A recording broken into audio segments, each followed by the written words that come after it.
नमस्कार दोस्तों, एक बार फिर से आपका स्वागत है बेसिक नर्सिंग एकेडमी के यूट्यूब प्लेटफॉर्म पर। तो मैं प्रकाश चंद और आप देख रहे हैं बेसिक नर्सिंग एकेडमी का यूट्यूब चैनल। तो आज अपन बात करेंगे एक बहुत ही इंपॉर्टेंट टॉपिक जिसका नाम है डिपार्टमेंट्स ऑफ हॉस्पिटल्स। हॉस्पिटल में कौन कौन से डिपार्टमेंट होते हैं, इसका नॉलेज होना एक हेल्थ केयर वर्कर के लिए प्लस एक पेशेंट के लिए बहुत ज़्यादा ज़रूरी होता है कि कौन से डिपार्टमेंट में कौन सी बीमारी को दिखाना होता है और कौन से डिपार्टमेंट का क्या क्या फंक्शन होता है। तो इन सब की बेसिक जानकारी होना एक हेल्थ केयर वर्कर के लिए, पेशेंट्स के लिए और जनरल अवेयरनेस के लिए बहुत ज़्यादा ज़रूरी है। तो आइए शुरू करते हैं आज का important topic, departments of hospital. Hospital में कौन कौन से डिपार्टमेंट्स होते हैं। इस इमेज में आपको देखने से एक डायग्राम आप देख रहे हैं, इमरजेंसी, ये भी एक प्रकार का डिपार्टमेंट है। यहाँ पर जो ट्रोमा के पेशेंट हैं, जो इमरजेंसी के पेशेंट हैं, जो रोड ट्रैफिक एक्सीडेंट के पेशेंट हैं या जिनको सीवियर इंजरी हुआ है, इस प्रकार के जो स्ट्रोक के पेशेंट हैं, इस प्रकार के पेशेंट इस वाले डिपार्टमेंट है यहाँ पर दिखाया जाता है। तो इमरजेंसी का अलग रोल होता है। तो जिस तरीके से इमरजेंसी बना उसी प्रकार से और से भी बहुत सारे डिपार्टमेंट बने हुए होते हैं। तो ये डिपार्टमेंट कौन कौन से होते हैं आइए डिस्कस करते हैं वन बाय वन। सबसे पहला जो डिपार्टमेंट है उसका नाम है ओपीडी। ओपीडी का पूरा नाम है आउट पेशेंट डिपार्टमेंट। दूसरा डिपार्टमेंट है IPD, in patient department. One by one इनके बारे में अपन बात करेंगे। अभी इनके नाम अपन देख लेते हैं। Medical department, nursing department, paramedical department, pathology department, PMR department, OT complexes, pharmacy, radiology और डाइटरी डिपार्टमेंट। ये बहुत सारी लिस्टिंग है जो डिपार्टमेंट हॉस्पिटल में क्या होते हैं, प्रेजेंट होते हैं। वन बाय वन इनके बारे में आइए अपन डिस्कस करते हैं। तो सबसे पहले अपन बात करेंगे ओपीडी के बारे में। ओपीडी सबसे पहले बात करते हैं कि ओपीडी क्या होता है। ओपीडी का पूरा नाम जो है वो है आउट पेशेंट डिपार्टमेंट। इसका पूरा नाम क्या है, आउट पेशेंट डिपार्टमेंट। इसका मेन काम क्या है, ओपीडी का मेन फंक्शन क्या है कि किसी भी पेशेंट का बिना एडमिशन किए इन्वेस्टिगेशन करना, उसका ट्रीटमेंट करना, और वो भी कैसे, बिना एडमिशन किए। किसी पेशेंट का बिना एडमिशन के ट्रीटमेंट करना और इन्वेस्टिगेशन करना वो कौन से डिपार्टमेंट में होता है, आउट पेशेंट डिपार्टमेंट में होता है, जिसको क्या बोला गया, ओपीडी बोला गया। साथ में पेशेंट क्या कर सकता है, कंसल्ट कर सकता है और कुछ इन्वेस्टिगेशन भी अपने क्या करवा सकता है। इसके अलावा प्रिवेंटिव और प्रोमोटिव हेल्थ केयर, एजुकेशन और जैसे डायबिटिक है, एंटीनेटल केयर, ऐसी कंडीशन में वो भी कौन से बेसिस पे दिया जा सकता है, बिना एडमिशन के ओपीडी बेसिस पे दिया जा सकता है। इसके अलावा रिहेबिलिटेशन सर्विसेज भी सेम डे पेशेंट को प्रोवाइड किया जा सकता है। फिजियोथेरेपी है, ऑक्यूपेशनल थेरेपी है, ये सारे के सारे आउट पेशेंट डिपार्टमेंट या out patient basis department care हैं जो पेशेंट को दी जाती है, पेशेंट को बिना किसी एडमिशन के। साथ ही हेल्थ, एजुकेशन और काउंसलिंग भी दिया जा सकता है। ओवरऑल मैं बोलूँ कि ओपीडी क्या है कि ओपीडी पेशेंट को बिना एडमिट किए पेशेंट के इन्वेस्टिगेशन करना और सेम डे पेशेंट का क्या करना, ट्रीटमेंट करना, वो कौन से डिपार्टमेंट में किया जाता है, वो आउट पेशेंट डिपार्टमेंट में परफॉर्म किया जाता है। अगर बात करते हैं ओपीडी के लोकेशन की, तो ओपीडी की बात करें, ओपीडी के लोकेशन की बात करें अपन, तो यहाँ पर लोकेशन जो ओपीडी का है वो क्या है, ये बहुत इंपॉर्टेंट है। ओपीडी का लोकेशन एंट्री के टाइम पे, हॉस्पिटल के एंट्रेंस के टाइम पे, at the entrance of the hospital, OPD का जो लोकेशन है वो हॉस्पिटल के एंट्रेंस के टाइम पे होना चाहिए। और बाकी सारे जो आईपीडी के वार्ड्स हैं उससे क्या होना चाहिए, सेपरेट होना चाहिए, उनसे क्या होना चाहिए, सेपरेट होना चाहिए। लेकिन साथ में इंपॉर्टेंट ये भी है, उनसे कैसा होना चाहिए, वेल कनेक्टेड होना चाहिए, उससे वेल कनेक्टेड हो जाए। और ओपीडी में क्या क्या सुविधाएं पेशेंट के लिए होनी चाहिए, ओपीडी के अंदर बिलिंग काउंटर भी होना चाहिए सेपरेट, उसके अंदर एक्सरे और कुछ लैब्स भी प्रेजेंट होनी चाहिए, फार्मेसी डिपार्टमेंट भी वहाँ पर होना चाहिए। ये ओपीडी की सेवाएं हैं जो प्रेजेंट होती हैं ताकि बिना एडमिशन के पेशेंट ये सारी की सारी फैसिलिटीज़ का फ़ायदा उठा सके।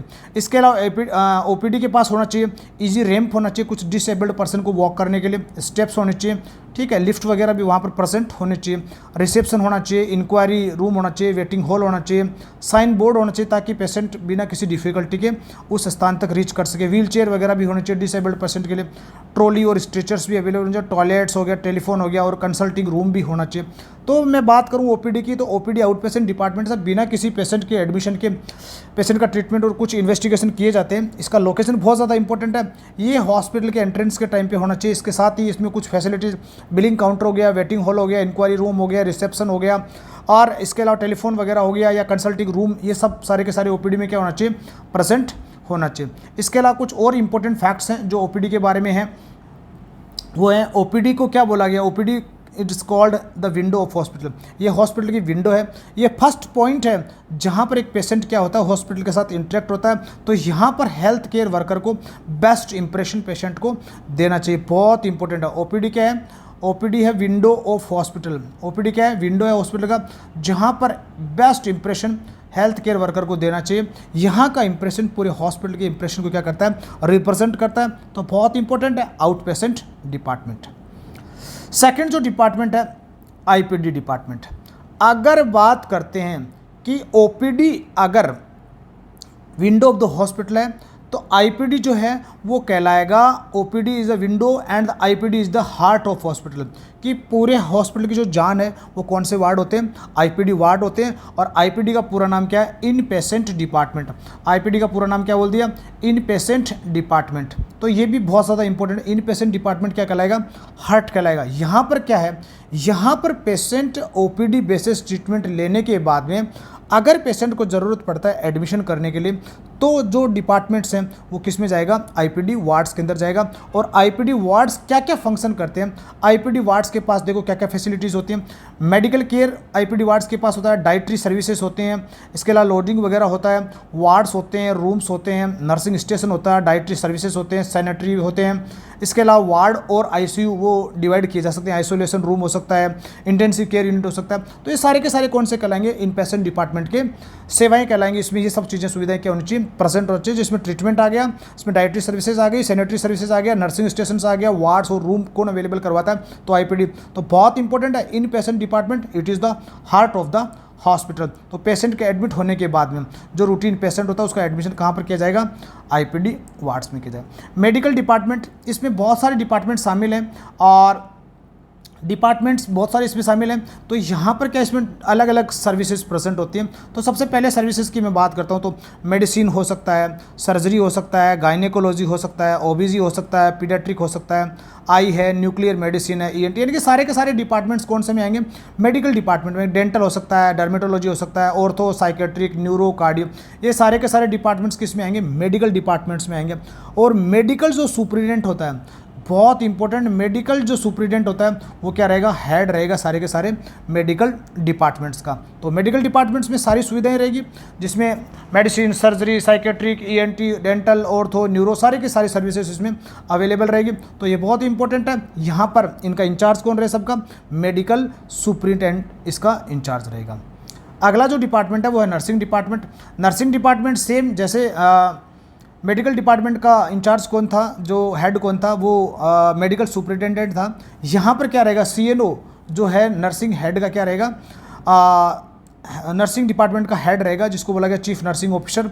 तो ये क्या करते हैं, ये जो नर्सिंग डिपार्टमेंट्स हैं वो क्या प्रोवाइड करते हैं, ये नर्सिंग केयर प्रोवाइड करते हैं और सर्विसेज प्रोवाइड करते हैं, साथ में इंटेंसिव केयर भी प्रोवाइड करते हैं, हेल्थ एजुकेशन है, काउंसलिंग है और कॉम्प्रिहेंसिव नर्सिंग केयर कौन प्रोवाइड करने का काम करता है। ये आईपीडी ओपीडी दोनों वार्ड्स में क्या रहेगा, अवेलेबल रहेगा। तो यहाँ पर सीएनओ क्या रहेगा, head of the nursing department.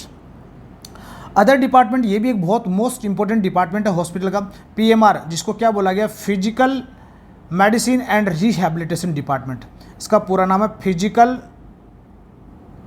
Medicine and rehabilitation department. इसको क्या बोला गया, physical medicine and rehabilitation department. ये क्या करता है, ये उन क्लाइंट्स के साथ डील करता है जिसमें डिसेबिलिटीज़ हैं, जिसको बोल सकते हैं विकलांगता है या फिर क्या बोल सकते हैं वीकनेस है, जिसमें विकलांगता और वीकनेस जिसमें प्रेजेंट होती है, उनको ट्रीट करने के लिए, या मसल्स इंजरी हो सकता है। अब ये जो डिसेबिलिटीज़ हैं, ये जो वीकनेसेस हैं पेशेंट के अंदर, वो किसी भी सर्जरी के बाद भी पैदा हो सकती हैं, किसी भी सर्जरी का कॉम्प्लिकेशन हो सकता है, या किसी डिजीज़ के कॉम्प्लिकेशन हो सकते हैं, या फिर मसल्स का पेन हो सकता है, लिगामेंट्स का इंजरी हो सकता है। ये सब के सबको इंप्रूव करने के लिए यहाँ पर क्या रहेगा, जो पेशेंट डिसेबल्ड है, जो डिसेबल्ड पर्सन है, उसकी क्वालिटी ऑफ लाइफ को इंप्रूव करने के लिए कौन सा डिपार्टमेंट हेल्पफुल रहेगा, physical medicine and rehabilitation department. तो यहाँ पर उसकी कैपेसिटी को बढ़ाया जाता है, उसकी वर्किंग कैपेसिटी को बढ़ाया जाता है, प्लस साथ में उसकी क्वालिटी केयर को भी क्या किया जाता है, इंप्रूव किया जाता है। ये कौन सा डिपार्टमेंट देखेगा, physical medicine and rehabilitation department. अब इसमें क्या क्या हो सकता है, इसमें म्यूजिक थेरेपी भी हो सकता है, इसमें फिजियोथेरेपी भी हो सकता है, इसमें ऑक्यूपेशनल थेरेपी हो सकता है, इसमें वोकेशनल ट्रेनिंग हो सकता है। और ये क्या करता है, ये department under the direct well qualified physical वो हैव स्पेशल, ये पीएमआर जो केयर दिया जा रहा है, चाहे वो नर्सिंग स्टाफ हो, चाहे मेडिकल हो या पैरामेडिकल स्टाफ, ये स्पेशलाइज्ड जो ट्रेंड पर्सन के द्वारा दिया जाने वाला केयर है। तो यहाँ पर इंपॉर्टेंट लाइन रहेगा, physical medicine and rehabilitation department carry with the disabled और वीक पर्सन। और ये जो वीकनेस अराइज हुआ है वो एक्सीडेंट, आरटीए, इंजरीज, सर्जरी, इन सब की वजह से डेवलप हो सकता है। तो इनकी क्वालिटी केयर प्लस इनकी कैपेसिटी, जो वर्किंग कैपेसिटी, क्षमता को बढ़ाने के लिए कौन सा डिपार्टमेंट हेल्प करेगा? पीएमआर। ओके। ओटी एक ये भी डिपार्टमेंट है, ओटी कॉम्प्लेक्सेस हैं, operation theatre. OT means operation theatre है। अब डिफरेंट टाइप्स की ओटी होती हैं, ये डिपेंड करता है कि किस प्रकार का पेशेंट है तो किस प्रकार की ओटी में उसको शिफ्ट किया जाएगा। अगर पेशेंट रूटीन सर्जरी का है तो उसको इलेक्टिव ओटी में लिया जाएगा। इसके अलावा ट्रोमा ओटी भी होता है, डीएनटी ओटी होता है। सो ये सारे के सारे क्या होते हैं, ये जो जितने भी ओटी होती हैं वो वेल कनेक्टेड होती हैं, आईपीडी वार्ड से होती हैं और इमरजेंसी से कनेक्टेड होते हैं और सारे के सारे वार्ड से वेल कनेक्टेड होती हैं। बहुत इंपॉर्टेंट है। OT has autoclave, sterilisation and good lighting and ventilation facility. बहुत इंपॉर्टेंट है। ओटी के पास सफिशिएंट लाइट होना चाहिए, सफिशिएंट वेंटिलेशन होना चाहिए और स्टरलाइजेशन के लिए ऑटोक्लेव वगैरह उसके पास प्रेजेंट होना चाहिए ताकि इमीडिएटली इंस्ट्रूमेंट को वहाँ पर क्या किया जा सकता है, स्टरलाइज किया जा सकता है। तो ट्रोमा ओटी हो सकता है, इलेक्टिव ओटी हो सकता है, रूटीन ओटी हो सकता है, डीएनटी ओटी हो सकता है। ये डिफरेंट टाइप्स की क्या होती हैं, ओटी। अगला है फार्मेसी डिपार्टमेंट। अगर बात करते हैं इस डिपार्टमेंट की तो इस डिपार्टमेंट का मुख्य काम क्या है? ये डिपार्टमेंट क्या करता है? Under the supervision of registered pharmacist. इस पूरे डिपार्टमेंट को कौन कंट्रोल करता है? रजिस्टर्ड फार्मासिस्ट इसको कंट्रोल करता है। फार्मेसी आप इमेज देख रहे हैं पता। और ये क्या करता है? इसका प्लानिंग के साथ में क्या करता है? वेल ऑर्गेनाइज्ड होता है। साथ में मेडिकेशन को सप्लाई करने का काम कौन करता है? Pharmacy department. इसका लोकेशन आईपीडी में भी होना चाहिए फार्मेसी का, प्लस साथ में ओपीडी में भी ये मेडिसिन अवेलेबल होनी चाहिए। फार्मेसी डिपार्टमेंट प्रेजेंट होना चाहिए। रेडियोलॉजी डिपार्टमेंट, सारे के सारे रेडियोलॉजिकल इमेजिंग के लिए यह डिपार्टमेंट एक सेपरेट अपना बड़ा रोल प्ले करता है, क्योंकि बिना रेडियोलॉजिकल एग्जामिनेशन आज के टाइम पे किसी भी डिजीज़ को ट्रीट करना मुश्किल है। तो ये सारे के सारे डिपार्टमेंट्स जो होते हैं वेल और easy connected to wards, emergency, OT और बाकी सारे आईसीयू से क्या होना चाहिए? वेल कनेक्टेड होना चाहिए। तो must located at easy access IPD और ओपीडी। आईपीडी और ओपीडी के लिए इजीली असेसेबल होना चाहिए रेडियोलॉजी डिपार्टमेंट। और इस डिपार्टमेंट में अक्सर ये हो जाएगा, सीटी स्कैन आ जाएगा, यूएसजी, एमआरआई, ईसीजी, ईईजी, ये सारे के सारे डिपार्टमेंट्स किस में आते हैं? रेडियोलॉजी डिपार्टमेंट के अंदर आते हैं। तो वेल कनेक्टेड होना चाहिए, क्योंकि आज के टाइम का मोस्ट इंपॉर्टेंट जो डिपार्टमेंट है रेडियोलॉजी, इसके बिना कोई भी इन्वेस्टिगेशन करना अब पॉसिबल नहीं बोल सकते, लेकिन बहुत ज़्यादा मुश्किल है। ये ज़्यादा इंपॉर्टेंट है रेडियोलॉजी डिपार्टमेंट। अगर बात करते हैं डाइटरी डिपार्टमेंट, डाइटरी डिपार्टमेंट का एक मेन फंक्शन है, अकॉर्डिंग टू पेशेंट की नीड के अनुसार पेशेंट को क्या सप्लाई करना होता है? सप्लाई करता है diet according to client need. चाहे वो रीनल डाइट हो, चाहे वो सॉफ्ट डाइट हो, चाहे नॉर्मल डाइट हो, चाहे हाई प्रोटीन डाइट हो, चाहे साल्ट रेस्ट्रिक्टेड डाइट हो, डिफरेंट की डाइट्स जो हैं वो पेशेंट की नीड के अनुसार क्या करता है? सप्लाई करने का काम कौन करता है? Dietary department. तो इसका फंक्शन क्या हो गया? Supply the diets to the all patients. अगला है पैथोलॉजी डिपार्टमेंट। अगर पैथोलॉजी डिपार्टमेंट्स की बात करते हैं तो उसके अंदर सारी की सारी लेब्स प्रेजेंट होती हैं, जो डिजीज़ को डायग्नोसिस करने में क्या करती हैं? हेल्प करती हैं। कॉजेटिव एजेंट को जानने के लिए क्या करती हैं? हेल्प करती हैं। इसमें आपका बायोकेमिस्ट्री हो गया, हेमेटोलॉजी हो गया, ब्लड बैंक हो गया, हिस्टोपैथ हो गया, सीरोलॉजी हो गया, पैरासाइटोलॉजी हो गया, माइक्रो। तो सारी की सारी लेब्स जो हैं वो किस में आ जाएगी? पैथोलॉजी डिपार्टमेंट्स में आएगी। तो यहाँ पर इनका मेन काम क्या है? डिजीज़ को डायग्नोसिस करने का। इसके अलावा लेब वैल्यू को असेस करने का काम कौन करता है? लेब वैल्यूज़ को देखने का काम कौन करता है? पैथोलॉजी डिपार्टमेंट करता है। तो ये सारे के सारे डिपार्टमेंट्स थे जिनका नॉलेज होना एक हेल्थ केयर वर्कर के लिए और एक जनरल पेशेंट के लिए बहुत ज़्यादा ज़रूरी है। सारे डिपार्टमेंट्स अपनी जगह महत्वपूर्ण रोल प्ले करते हैं और आज के टाइम का जो मोस्ट इंपॉर्टेंट डिपार्टमेंट है वो रेडियोलॉजी डिपार्टमेंट है। इसके बिना इन्वेस्टिगेशन पॉसिबल नहीं है। तो मैं आशा करता हूँ कि पूरा टॉपिक आपको समझ में आया होगा। Departments of hospital, in patient department है, आउट पेशेंट डिपार्टमेंट है, रेडियोलॉजी डिपार्टमेंट है, पैथोलॉजी डिपार्टमेंट है, इसके अलावा आपका ओटी कॉम्प्लेक्सेस है, डाइटरी डिपार्टमेंट्स है, फार्मेसी डिपार्टमेंट्स हैं। तो इन सब डिपार्टमेंट का एक कॉम्बिनेशन होता है। सारे डिपार्टमेंट्स एक दूसरे के साथ में वेल कनेक्टेड होते हैं, वेल सप्लाइड होते हैं, जिससे पेशेंट को ईजिली क्या रहते हैं? असेस रहते हैं। तो मैं आशा करता हूँ कि मेरा पूरा टॉपिक आपको समझ में आएगा। Thank you very much. अगर रियली में मेरा टॉपिक आपको अच्छा लगा है तो प्लीज़ और प्लीज़ शेयर करें, सब्सक्राइब करें और लाइक करें। Thank you very much.